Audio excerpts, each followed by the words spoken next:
ప్రతిదినం ప్రతిక్షణం అందము ఆనందమే. ప్రతిదినం ప్రతిక్షణం అందము ఆనందమే. సర్వ విశ్వం అణువు అణువు అద్భుతం పరమాద్భుతం ఆనందకరము కాదా కాదా. సత్యద్రష్టలారా, సత్య వీక్షకులారా, సత్య వివేచన వీక్షకులారా, సత్యాన్వేషకులారా, సత్య వివేచన ఛానల్కు స్వాగతం, సుస్వాగతం. మనం ఇప్పుడు ఒక సిరీస్ని, శ్రేణిని ఆరంభించబోతున్నాం. దాని పేరు నిత్యం ఆనందంగా ఉండటం ఎలా. ఆనందం, దీనిని మనం ఇంగ్లీష్లో నిత్యానందాన్ని లేదా బ్రహ్మానందాన్ని BLISS బ్లిస్ అని పేర్కొంటాం. ఇంగ్లీష్లో బ్లిస్ అనండి, లేదా తెలుగులో బ్రహ్మానందం లేదా నిత్యానందం, చిదానందం, ఏమైనా పిలుచుకోండి, లేదా సింపుల్గా హ్యాపీనెస్ అని. ఆనందం ఎలా పొందాలి? ప్రతి మనిషి అతడు ఏ రంగంలో ఉన్నా కూడా, ఏ పని చేస్తున్నా, ఏ వృత్తిలో ఉన్నా కూడా ఎప్పుడో ఒకప్పుడు సత్యాన్వేషణలో భాగంగా, సత్యం అంటే కేవలం దేవుడి గురించే కాదు, ప్రతి విషయానికి సంబంధించిన సత్యాన్ని తెలుసుకోవడం అవసరం. కాబట్టి సత్యాన్వేషణ పుట్టిన దగ్గర నుంచి మరణించేంత వరకు కొనసాగుతూనే ఉంటుంది. సో ఆనందం అంటే ఏమిటి? ఎప్పుడు ఆనందంగా ఉండాలంటే ఏం చేయాలి? దీని అన్వేషణలో కూడా మానవుడు ఉంటాడు. ఆ ఆనందం ఎలా పొందాలని తెలుసుకునేందుకై స్వయంగా విచారిస్తాడు, అన్వేషిస్తాడు, గ్రంథాలు చదువుతాడు, లేదా కొన్ని దృశ్యాలు చూస్తాడు, లేదా గురువులను ఆశ్రయిస్తాడు. బాబాలను, గురువులను, ఎవరినైనా, స్వామీజీలను, ఎవరినైనా ఆశ్రయిస్తాడు. మొత్తానికి ఆనందం పొందాలి, అదే కదా మానవుడి ఉద్దేశం. ఇక్కడ ఒక ప్రశ్న ఉదయించవచ్చు. ఆనందానికి వ్యతిరేకం ఏమిటి? వేడిమికి వ్యతిరేకం చల్లదనం, ఎండకు వ్యతిరేకం నీడ, వెలుతురుకు వ్యతిరేకం అంధకారం. అదేవిధంగా ఆనందం అనే దానికి వ్యతిరేకం ఏమిటి అంటే బాధ. ఇప్పుడు ఆనందం, బాధ, రెండు రకాల అనుభవాలు ఉన్నాయి కదా. ఆనందం కావాలా, బాధ కావాలా అంటే మనిషి ఏం చెప్తాడు? ప్రతి మనిషి సర్వసాధారణంగా ఆనందాన్నే కోరుకుంటాడు, బాధనైతే కోరుకోడు కదా. ఎప్పుడైనా బాధ అనివార్యమైతే, తప్పనిసరి అయితే, బాధ నుంచి తప్పించుకోలేని స్థితి ఎదురైతే, నిరంతరం బాధ కొనసాగుతుంటే, లేదా దీర్ఘకాలికంగా బాధను అనుభవిస్తుంటే, ఇక బాధ నుంచి తప్పించుకోలేని పరిస్థితిలో అతడు బాధే సౌఖ్యమనే భావన రానివోయ్, ఆయరుకే నిశ్చలానందమోయ్, బ్రహ్మానందమోయ్ అని పాడుకుంటాడేమో. కానీ బాధే సౌఖ్యమనే భావించు అని చెప్పి, ఇక తప్పనిసరి పరిస్థితుల్లో బాధను కూడా ఒక ఆనందంగా భావిస్తాడు. కానీ నిజానికి బాధ బాధే, ఆనందం ఆనందమే. బాధ అనేది ఆనందం ఎలా అవుతుంది? కాబట్టి ఇది పాటలు పాడుకోవడానికి, కవిత్వాలు రాసుకోవడానికి బాగానే ఉంటుంది, కానీ నిజానికి బాధ వేరు, ఆనందం వేరు కదా. అయితే ఇప్పుడు మనకు ఎంతో నచ్చిన వ్యక్తి మరణించాడు అనుకోండి, సొంత వారు కావచ్చు, పరాయి వారు కావచ్చు, మనకు నచ్చిన వ్యక్తి మరణించారనుకోండి, ఆనందం కలుగుతుందా, బాధ కలుగుతుందా? బాధే కలుగుతుంది. అప్పుడు అంత బాధలో ఉన్న వ్యక్తిని ఆనందంగా ఉన్నావా అని అడిగితే ఏం చెప్తాడు? అరే, ఆనందంగా ఎలా ఉంటాను, బాధగా అంటే అతడి ఆ అనుభవం బాధతో కూడిన అనుభవం. కాబట్టి ఈ బాధ అనేది జీవితంలో తప్పనిసరి, దాని నుంచి ఎవరు తప్పించుకోలేరు, మహామహులు కూడా తప్పించుకోలేరు, అది అందరికీ తెలిసిన విషయం. సరే, బాధ ఎప్పుడైతే వస్తుందో దాని నుంచి తప్పించుకోలేము, బాధ వచ్చినప్పుడు బాధ అనుభవించక తప్పదు. కానీ బాధ లేని సమయంలో కూడా మనిషి బాధపడుతుంటాడు. కొని తెచ్చుకునే బాధలు. కాబట్టి బాధపడకుండా ఎప్పుడు ఆనందంగా, అంటే బాధ ఎదురవని సమయాలలో ఆనందంగా ఉండాలా? అలజడితో, అశాంతితో ఉండాలా అని ప్రశ్నిస్తే ఆనందంగా ఉండాలి అని మనిషి కోరుకుంటాడు. అది ఆనందం ఎలా పొందాలో ప్రతిదానికి కొన్ని టెక్నిక్స్ ఉంటాయి. ఇప్పుడు మనం లెక్కలు, మ్యాథమెటిక్స్ చేస్తున్నప్పుడు ఒక విషయాన్ని ఎలా కనుగొనాలి అంటే దానికి కొన్ని టెక్నిక్స్ ఉంటాయి. కాబట్టి ఆ టెక్నిక్స్ ఫార్ములాను ఉపయోగించకుండా చేస్తే సమయం వృధా అవుతుంది. ప్రతి రంగంలో, ప్రతి శాస్త్రంలో కూడా ఎలాగైతే టెక్నిక్స్ ఉంటాయో, ప్రక్రియలు ఉంటాయో, అదే విధంగా ఆనందం పొందటానికి కూడా టెక్నిక్స్, ప్రక్రియలు ఉండొచ్చు కదా! తప్పనిసరిగా ఉంటాయి. కాబట్టి మనం ఇప్పుడు ఆనందం ఎలా పొందాలి అనే దానికి సంబంధించిన టెక్నిక్స్‌ను మనం విచారిద్దాం. ఇది కూడా సత్యాన్వేషణలో భాగమే. అసలు ఆనందం అనేది ఒక సులభతరమైన భావన, సులభమైన భావన లేదా సంక్లిష్ట భావన అని ప్రశ్నిస్తే ఆనందం అనేది ఒక సంక్లిష్ట భావన. ఒక సంక్లిష్ట భావన. అంటే అంత సులభంగా వివరించలేం. ఒక వ్యక్తి కన్నీటి బిందువులు రాలుస్తున్నాడు. అశ్రు బిందువులు రాలుస్తున్నాడు అనుకోండి. అతడి కళ్ళ నుంచి కన్నీరు ప్ర ప్రవహిస్తుంది. అశ్రువులు రాలుతున్నాయి. అప్పుడు మనం అది బాధ, ఆనందం కనుక్కోవడం కష్టం. కాబట్టి ఆనందంతో అశ్రు బిందువులు, కన్నీటి బిందువులు రాలుతున్నాయా? లేదా బాధలో కన్నీటి బిందువులు రాలుతాయా? చెప్పడం కష్టం. ఆ వ్యక్తికే అది స్వయంగా అనుభవం అవుతుంది. అది సబ్జెక్టివ్ ఎక్స్‌పీరియన్స్. కాబట్టి ఆనందం అనేది అంత సులువుగా అర్థమవని సంక్లిష్ట భావన. అది వ్యక్తికే అర్థమవుతుంది. ఎవడైతే ఆనందంని అనుభవిస్తున్నాడో అతడికే అర్థమవుతుంది. కాబట్టి ఆనందం అనేది ఒక సంక్లిష్ట భావన. ఇక ఆనందం ఎన్ని అంశాలపై ఆధారపడి ఉంటుంది అంటే, ఎన్నో అంశాలపై ఆధారపడి. ఒక్కొక్క అంశం గురించి మనం విచారించినప్పుడు, అది ఆనందానికి సంబంధించిన తత్వ విచారణ, ఫిలాసాఫికల్ ఎంక్వైరీ అవుతుంది. కాబట్టి సత్యాన్వేషణ అంటేనే ఏంటి? ఒక్కొక్క సత్యం గురించి, భావన గురించి ఎంక్వైరీ, విచారించడం. అదే సత్య వివేచన, సత్య విచారణ. కాబట్టి ఇప్పుడు ఆనందం అనే తత్వం గురించి, దాని సత్యం గురించి విచారిద్దాం. ఆనందం ఎన్నో అంశాలపై ఆధారపడి ఉంటుంది కదా! మొట్టమొదట మనం జ్ఞానేంద్రియాల విషయాన్ని తీసుకుందాం. మనం జ్ఞానేంద్రియాలు అనే పదాన్ని వినే ఉంటాం కదా! జ్ఞానేంద్రియాలు. అంటే మనిషికి జ్ఞానం ఎక్కడి నుంచి వస్తుంది? సాధారణంగా మనిషికి జ్ఞానం ఎక్కడి నుంచి వస్తుంది అంటే, ఒక పువ్వును చూసారనుకోండి. ఆ పువ్వును చూసినప్పుడు మీకు ఆనందం కలుగుతుంది. అయితే ఆ పువ్వుని చూడటానికి మీకు ఉపకరించే అవయవం, ఇంద్రియం ఏది అంటే కన్ను అని చెప్తారు. అంటే కన్ను అనేది ఒక జ్ఞానేంద్రియం. సెన్స్ ఆర్గాన్ అంటారు. పంచేంద్రియాలు అని 5 ఇంద్రియాలను అంటారు గదా! ఆ 5 ఇంద్రియాలలో ఒకటవ ఇంద్రియం ఏది అంటే కన్ను. కంటి ద్వారా మనం చూస్తాం. రెండో ఇంద్రియం ముక్కు. ఏదైనా గులాబీ పువ్వును మీరు చేతిలో తీసుకున్నప్పుడు, మీరు దాని వాసనను ఆ ఆఘ్రానిస్తారు. అప్పుడు మీరు ఏ అవయవాన్ని ఉపయోగిస్తారు? ఏ ఇంద్రియాన్ని ఉపయోగిస్తారు అంటే ముక్కు. ముక్కు అనే జ్ఞానేంద్రియాన్ని మీరు ఉపయోగిస్తారు. ఇది రెండోది. కన్ను, ముక్కు. ఆ తర్వాత చెవులు. మీరు ఒక పాటను వింటారు. ఇంతకుముందు పాడినట్లు ప్రతిదినం ప్రతిక్షణం ఈ విధంగా ఒక గీతం మీ చెవులకు సోకినప్పుడు, మీ చెవుల ద్వారా ఆ గీతాన్ని, ఆ సంగీతాన్ని, ఆ ధ్వనులను, క్రమబద్ధమైన ధ్వనుల అమరికను మీరు ఆస్వాదిస్తారు. దాని రుచిని పొందుతారు. కాబట్టి ఈ శబ్దాన్ని వినేందుకే మీరు ఏ ఇంద్రియాన్ని ఉపయోగిస్తారు అంటే చెవులను ఉపయోగిస్తారు. శ్రవణేంద్రియాలంటారు. కాబట్టి చెవులు కూడా జ్ఞానేంద్రియమే. అంటే మూడవ జ్ఞానేంద్రియం ఏది అంటే చెవి.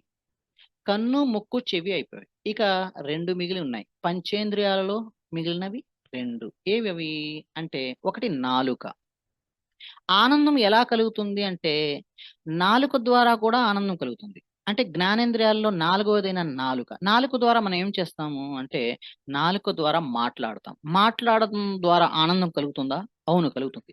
మీరు మంచి విషయాలను పలుకుతున్నప్పుడు మీరు మంచి విషయాలను పలుకుతున్నప్పుడు మీకు ఆనందం కలుగుతుంది. మంచి విషయాలను పలుకుతున్నాను కదా అని ఆనందం కలుగుతుంది. కాబట్టి మాట్లాడటం వల్ల కూడా ఇప్పుడు నేను మీతో మాట్లాడుతున్నాను. కొన్ని విషయాలను నేర్పుతున్నాను. కాబట్టి నేర్పే క్రమంలో ఏవైతే మాటలు పలకడం జరుగుతుందో దానివల్ల కూడా ఆనందం కలుగుతుంది. అంటే నాలుక ద్వారా ఆనందం కలుగుతుంది. కాబట్టి నాలుక అనేది కూడా ఒక నాలుగవ జ్ఞానేంద్రియం. ఇక నాలుక ద్వారా కేవలం మాట్లాడటమే జరుగుతుందా? లేదా ఇంకేదైనా అంటే రుచిని మనము ఆస్వాదిస్తాం. అంటే మనం ఒక ఉదాహరణకు ఒక మామిడి పండును మనం నాలుకతో దాని రుచిని ఆస్వాదిస్తాం. కాబట్టి మామిడి పండు యొక్క తీయదనాన్ని మనం దేని ద్వారా తెలుసుకోగలం అంటే దేన్ని ఉపయోగిస్తాము అంటే నాలుకను ఉపయోగిస్తాం. కాబట్టి నాలుక ద్వారా మనం రుచిని ఆస్వాదిస్తాం, ఆనందం పొందుతాం. కాబట్టి నాలుగు నాలుగవ ఇంద్రియం నాలుక. ఇక కన్ను, ముక్కు, చెవి, నాలుక అయిపోయాయి. కాబట్టి ఐదవ జ్ఞానేంద్రియం ఐదవ జ్ఞానేంద్రియం చర్మం. చర్మం అనేది కూడా పంచేంద్రియాల్లో ఒకటి. చర్మం ద్వారా చర్మం ద్వారా ఆనందం ఎలా వస్తుంది అంటే వస్తుంది. చర్మం ద్వారా కూడా ఆనందం కలుగుతుంది. మనకు చల్లగాలి అలా సోకినప్పుడు మన చర్మానికి దాని అనుభూతి కలుగుతుంది. అంటే చర్మానికి చల్లగాలి సోకుతుంది. కాబట్టి ఏదైనా సోకినప్పుడు దాని దాని స్పర్శ ద్వారా మనకు ఆనందం కలుగుతుంది. కాబట్టి చర్మం అనేది కూడా ఒక జ్ఞానేంద్రియం. స్పర్శ అనేది కలుగజేసే జ్ఞానేంద్రియం. కాబట్టి పంచేంద్రియాలు అంటాం. 5 ఇంద్రియాలు అంటే కన్ను, ముక్కు, చెవి, నాలుక, చర్మం. ఈ పంచేంద్రియాలు అనండి లేదా జ్ఞానేంద్రియాలు. జ్ఞానేంద్రియాలు ఎందుకు అంటాము అంటే జ్ఞానాన్ని అవి కలుగజేస్తాయి కదా! ఏదైనా వస్తువును మనం చూస్తున్నామంటే ఆ వస్తువు ఉన్నది అనే జ్ఞానాన్ని ఏది కలుగజేస్తుంది అంటే దానికి ఉపకరించే ఇంద్రియం కన్ను. కాబట్టి ఈ విధంగా జ్ఞానాన్ని మనకు కలుగజేసే ఇంద్రియాలు కాబట్టి జ్ఞానేంద్రియాలు అంటాము. 5 ఉన్నాయి కాబట్టి పంచ అంటే 5. 5 ఇంద్రియాలు ఉన్నాయి కాబట్టి పంచేంద్రియాలు అంటాం. ఇక్కడ ఒక విషయం మనకు క్లియర్‌గా బోధపడిన విషయం ఏమిటంటే మనిషి ఊహ తెలిసినప్పటి నుంచి ప్రధానంగా అతడికి అర్థమయ్యే విషయము, పరిశీలనలోకి వచ్చే విషయం, అవగాహనలోకి వచ్చే విషయాలు ఏంటి అంటే, ముందు అతడు దేహాన్ని చూస్తాడు. ఆత్మ అటువంటి గంభీరమైన విషయాలు, లోతైన విషయాలు, సునిశిత విషయాల గురించి తర్వాత మాట్లాడుకుందాం. అయితే ముందు దేహాన్ని అంటే శరీరం, దేహం లేదా శరీరం ఇవన్నీ పదాలు. సో, దేహాన్ని చూస్తాడు. ఆ తర్వాత దేహంలో ఉన్న ఈ 5 జ్ఞానేంద్రియాలను చూస్తాడు. గమనిస్తాడు. అంటే మనిషి ముఖ్యంగా తాను 5 జ్ఞానేంద్రియాలను కలిగి ఉన్నాను అని గుర్తిస్తాడు. అంటే కన్ను, ముక్కు, చెవి, నాలుక, చర్మం. ఈ 5 జ్ఞానేంద్రియాలను కలిగి ఉన్న విషయం ప్రతి వ్యక్తికి పుట్టుకతోనే అతడికి బోధపడుతుంది. ఆ 5 జ్ఞానేంద్రియాలని అతడు ఉపయోగిస్తాడు. ఈ 5 జ్ఞానేంద్రియాల ద్వారా మనిషికి ఏమి లభిస్తుంది అంటే జ్ఞానం లభిస్తుంది. అది అందరికీ తెలిసిన విషయమే. అయితే జ్ఞానం లభించటం వల్ల ఆనందం కలుగుతుందా? అంటే అవును. ఆనందం కలుగుతుంది. అంటే ఈ 5 జ్ఞానేంద్రియాల ద్వారా మనిషికి ఆనందం కలుగుతుంది. ఒక ఉదాహరణ ద్వారా మనం తెలుసుకుందాం. ఒక గులాబీ పువ్వుని చూసినప్పుడు మనిషికి ఆనందం కలుగుతుంది.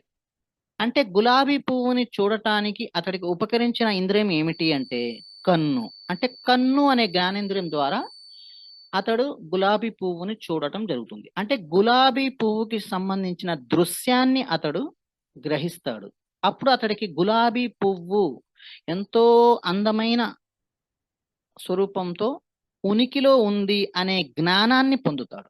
ఆ జ్ఞానం వల్ల అతడికి ఆనందం కలుగుతుంది. దీన్ని బట్టి నిరూపితమైన విషయం ఏమిటంటే జ్ఞానేంద్రియాల ద్వారా ఆనందం కలుగుతుంది. అవునా కాదా? అవును. తేలిపోయిన విషయం. సో, 5 జ్ఞానేంద్రియాల ద్వారా మనిషికి ఆనందం లభించేందుకు అవకాశం. ఇప్పుడు మనం ఒక్కొక్క జ్ఞానేంద్రియం గురించి మనం ఆలోచిద్దాం. ఒకటవ జ్ఞానేంద్రియం కన్ను. కన్ను ద్వారా మనిషికి ఆనందం కలుగుతుందా అని ప్రశ్నిస్తే, ప్రతి విషయంలో మనిషికి నచ్చటం, నచ్చకపోవటం అనే 2 విషయాలుంటాయి. అంటే గులాబీ పువ్వును చూసినప్పుడు అతడికి ఆ దృశ్యం నచ్చుతుంది. ఏదైనా భీతి గొలిపించే, భయంకరమైన లేదా జుగుప్స కల్పించే ఎక్కడైనా ఉదాహరణకు రక్తం కనిపించింది, లేదా పరమ చండాలమైన దుర్గంధభరితమైన ఒక మాలిన్యం కనిపించింది. అది అతడికి ఆనందం కలుగజేయదు. కాబట్టి ఆనందం కలుగజేయొచ్చు, కలుగజేయకపోవచ్చు. అంటే నచ్చిన దృశ్యాలు కనిపించినప్పుడు మనిషికి ఆనందం కలుగుతుంది. నచ్చని విషయాలు కనిపించినప్పుడు మనిషికి ఆనందం కలుగదు. కాబట్టి ఇక్కడ తేలిపోయిన విషయం ఏంటంటే, జ్ఞానేంద్రియాల్లో మొదటి జ్ఞానేంద్రియం గురించి అంటే కంటి ద్వారా మొదటి జ్ఞానేంద్రియమైన కంటి ద్వారా మనిషికి ఆనందం కలగవచ్చు. దానికోసం ఏం చేయాలి అంటే, రహస్యం విడిపోయింది. ఏంటంటే అతడికి నచ్చిన దృశ్యాలను చూస్తూ ఉండాలి. ఇప్పుడు ప్రతి వ్యక్తికి అది రిలేటివ్ విషయం. సాపేక్షం. అంటే ప్రతి వ్యక్తికి అతడిపైన ఆధారపడి ఉన్న విషయం. సాపేక్షాంశం. అంటే నాకు నచ్చిన విషయాలు మీకు నచ్చకపోవచ్చు. మీకు నచ్చిన విషయాలు మరొకరికి నచ్చకపోవచ్చు. కాబట్టి ప్రతి వ్యక్తికి నచ్చే విషయాలు సాపేక్షం. రిలేటివ్. కాబట్టి ఈ విషయం రిలేటివ్. సాపేక్షమైనది. కాబట్టి ఎవరికి ఏ విషయాలు నచ్చుతాయో ఆ విషయాలకు సంబంధించిన దృశ్యాలను అతడు చూస్తూ ఉండాలి. ఉదాహరణకు పచ్చని పొలాలు, పార్కులు చూసినప్పుడు మనిషికి ఆనందం కలిగితే, పచ్చని పరిసరాలలో అతడు గడపాలి. సుందరమైన కుసుమాలను, పూలను చూసినప్పుడు అతనికి ఆనందం కలిగితే, ఆ కుసుమాలను, పూలను చూస్తూ ఆనందం పొందాలి. అదేవిధంగా ఏదైనా అందమైన పెయింటింగ్‌ను చూస్తే ఆనందం కలిగే పక్షంలో అందమైన పెయింటింగ్‌ను చూస్తూ గడపాలి. ఒక మంచి చిత్రీకరణతో కూడిన ఒక క్రియేషన్, అది చిన్న నాటిక కావచ్చు, ఒక గేయ రూపకం కావచ్చు, ఏదైనా కావచ్చు. ఏదైనా క్రియేట్ చేయబడి ప్రదర్శితమవుతున్నప్పుడు దాన్ని చూస్తే ఆనందం కలుగుతుంది అనుకున్న పక్షంలో దానిని చూస్తూ ఆనందం పొందాలి. అంటే కంటి ద్వారా ఆనందం పొందేందుకు అవకాశం ఉంది. ఇక్కడితో ఆనందం పొందే మొదటి ప్రక్రియ కంటి ద్వారా, కన్ను అనే మొదటి జ్ఞానేంద్రియం ద్వారా ఆనందం పొందాలి. ఇది ఒకటో విషయం. రెండో విషయం ముక్కు. ముక్కు అనేది రెండో జ్ఞానేంద్రియం ద్వారా ఆనందం పొందాలంటే ముక్కుకి సుగంధ భరిత వస్తువులను ఆఘ్రాణించినప్పుడు, సువాసనను గ్రహించినప్పుడు మనిషికి ఆనందం కలుగుతుంది. కాబట్టి దుర్గంధాన్ని గ్రహించినప్పుడు ఆనందం కలగదు కదా! కాబట్టి చెడ్డ వాసనను గ్రహించినప్పుడు ఆనందం కలగదు. కాబట్టి సువాసనను గ్రహించేందుకై మనిషి మనిషికి కొన్ని అవకాశాలున్నాయి. కొన్ని కూరగాయల్లోనే కొన్ని ఎంతో ఆనందాన్ని కలిగించే, సువాసనను కలిగించే పదార్థాలుంటాయి. ఉదాహరణకు మనం పుదీనా ఆకులను తీసుకొని అలా దాని వాసనను ఆఘ్రాణించినప్పుడు మనకెంతో ఆనందం కలుగుతుంది. అలాగే అగరుబత్తిని వెలిగించినప్పుడు కూడా దాని సుగంధం వల్ల ఆనందం. అలాగే గులాబీ పువ్వును లేదా మరేదైనా పువ్వును మనం వాసనను పీల్చినప్పుడు ఆనందం కలుగుతుంది. ఈ విధంగా ఎన్నో విషయాలు, సుగంధాన్ని కలిగించే పదార్థాలు ఉన్నప్పుడు వాటి ద్వారా మనం ఆనందం పొందవచ్చు. ఇది రెండవ విషయం. ఇక మూడవ విషయం చెవులు. చెవుల ద్వారా ఆనందం పొందాలంటే మనకు ఇష్టమైన శబ్దాలను వినాలి. ఆ శబ్దం గీతం రూపంలో కావచ్చు, ఏదైనా పాటను వినొచ్చు, ఏదైనా కవితను వినవచ్చు, ఏదైనా గొప్పగా చిత్రీకరించబడిన నాటికను లేదా ఏదైనా దృశ్య రూపకాన్ని చూసి, విని ఆనందించవచ్చు.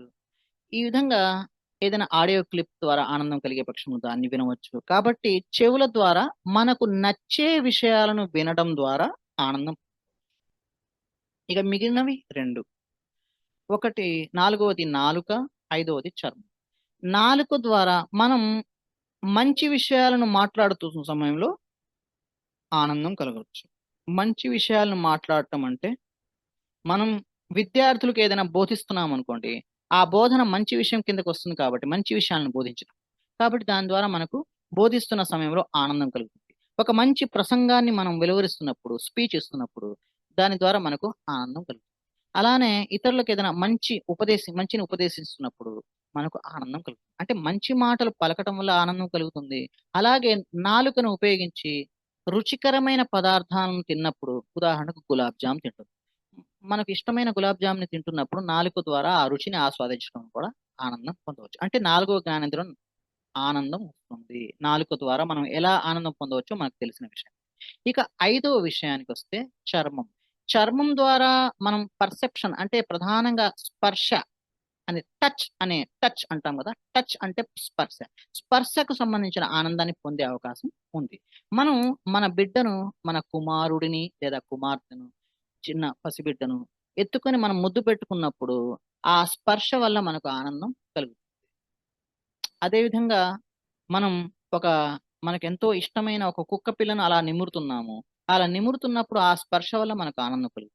అంటే అలాగే ఒక మంచి పార్కులో కూర్చున్నప్పుడు చల్లని గాలి వీచినప్పుడు, ఆ పవనం సోకినప్పుడు, మన శరీరానికి చల్లగాలి సోకినప్పుడు, ఆ చల్లగాలి స్పర్శ వల్ల మనకు ఆనందం కలుగుతుంది.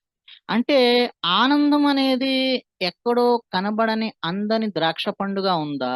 లేదా మనకు ఎల్లప్పుడూ అందుబాటులోనే ఉందా అనేది గ్రహించగలిగితే అందుబాటులోనే ఉంది. అంటే ఆనందానికి ప్రధానమైనవి ముందు మొట్టమొదటి కారకాలు ఏంటి అంటే ఆనందానికి జ్ఞానేంద్రియాలు ఉపకరిస్తాయి. జ్ఞానేంద్రియాల వచ్చే ఆనందం తుచ్చమైనది అని ఏ బాబా, ఏ స్వామీజీ లేదా ఎవరైనా పలికితే అది శుద్ధ అబద్ధం. మనిషి ఊహలోకి వచ్చినప్పటి నుంచి మరణించేంత వరకు ప్రధానంగా జ్ఞానేంద్రియాల ద్వారానే అతడి జీవితం కొనసాగుతూ ఉంటుంది. మరి జ్ఞానేంద్రియాలనే ఉపయోగించకూడదనుకుంటే అతడు కళ్ళు మూసుకొని ఒక గదిలో నిద్రించాలి. సుషుప్తి అవస్థలో పడిపోవాలి. ఇంకా అంతకు మించి ఏమి చేయలేడు. అతడు స్పృహలోకి రాగానే జ్ఞానేంద్రియాలను ఉపయోగించడం మొదలవుతుంది. మరి మొదలైనప్పుడు అతడు జీవిత కాలంలో ఎక్కువ భాగం జ్ఞానేంద్రియాలను ఉపయోగిస్తూ స్పృహలోనే ఉండి గడుపుతాడు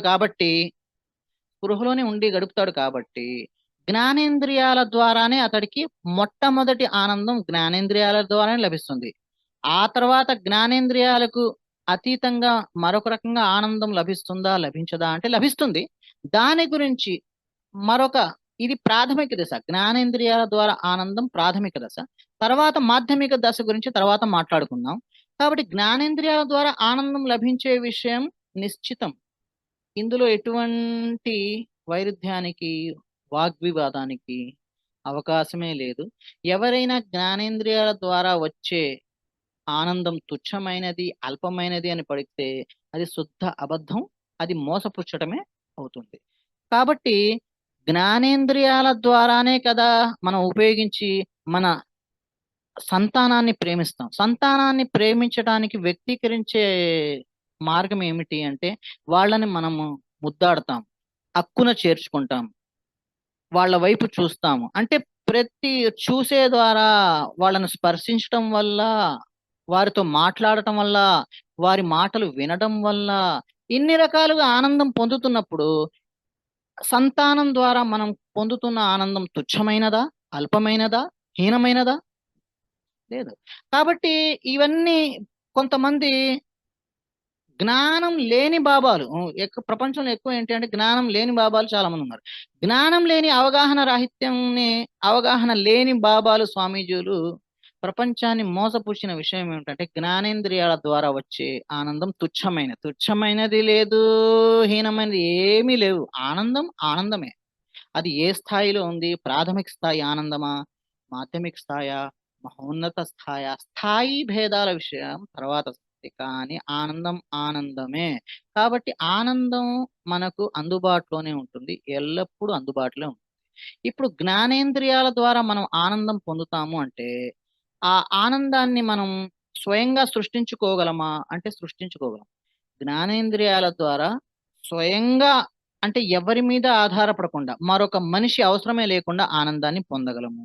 అదేవిధంగా జ్ఞానేంద్రియాలను ఉపయోగిస్తూ మరొకరి మీద, మరొక వ్యక్తి మీద ఆధారపడి కూడా ఆనందం పొందవచ్చు. రెండు రకాలు ఉన్నాయి. కాబట్టి మనం జ్ఞానేంద్రియాల ద్వారా ఆనందం పొందే విషయంలో స్వయంగా ఆనందాన్ని సృష్టించుకోవడం ఎలా, ఇతరుల మీద ఆధారపడి ఆనందాన్ని సృష్టించుకోవడం ఎలా అనేది మనం తదుపరి వీడియోలో చర్చిద్దాం. ఆనందం పొందడం ఎలా అనే ఈ సిరీస్ను కొనసాగిస్తూ ఆనందానికి సంబంధించిన సత్య విచారణను, సత్య వివేచనను, తత్వ విచారణను కొనసాగిద్దాం.